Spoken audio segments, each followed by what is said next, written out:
Hello everyone. Welcome to KreateAll Institute's coding course, Introduction to Coding. Before we get started, I want to share with you the purpose of KreateAll Institute.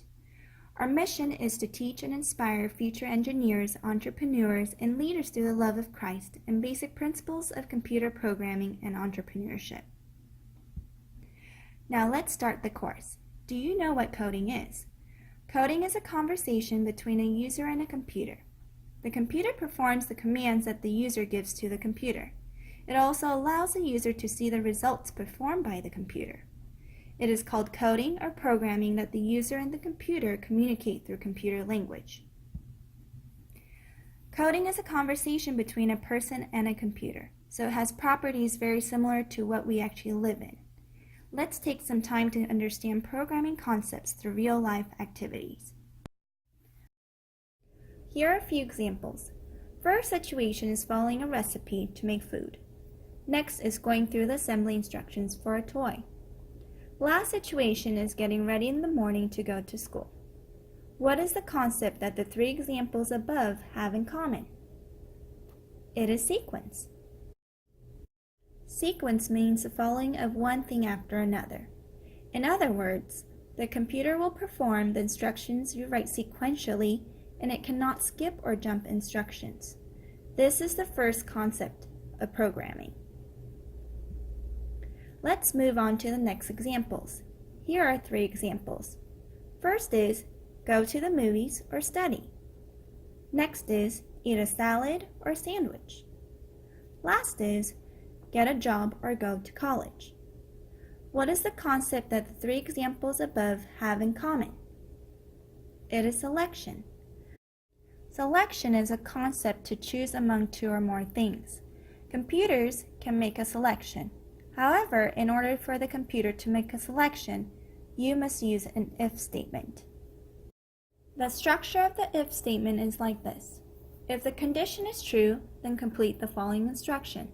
If false, complete the instruction below the else statement. For example, if I have apples and pineapples, I can ask myself, do I want an apple? If it is true, then I grab an apple. But if it's false, I grab a pineapple. This concept could be difficult to understand. I will explain it more later. So there are a few more examples. First, eat chips from a packet until it's empty. Next, sunrise and sunset every day. Last, chop wood until you have enough. What is the concept that the three examples above have in common? It is repetition and loops. Repetition and loops are used to repeat the same action. Loops can be written using while and for. In the case of while statement, it is a loop that repeats if condition is true and stops when condition is false. For statement is an iterative statement that defines a period and repeats that period. For example, in the case of while statement, if the wall is not in front of you, then keep walking. But in the case of for statement, number will be increased by 1 for 12 times. Thus, the while has a structure according to the condition, and the for has a structure to repeat for a certain period. So programming concepts are sequence, selection, and repetition. These are the most fundamental concepts, and you can use them to do more complex programming. So what languages can you use to communicate with your computer? There are C, C++, Java, Python, HTML, Scratch, and more. Among those languages, we will use Scratch to communicate with our computer. Thank you for taking the time to learn about the introduction to coding today.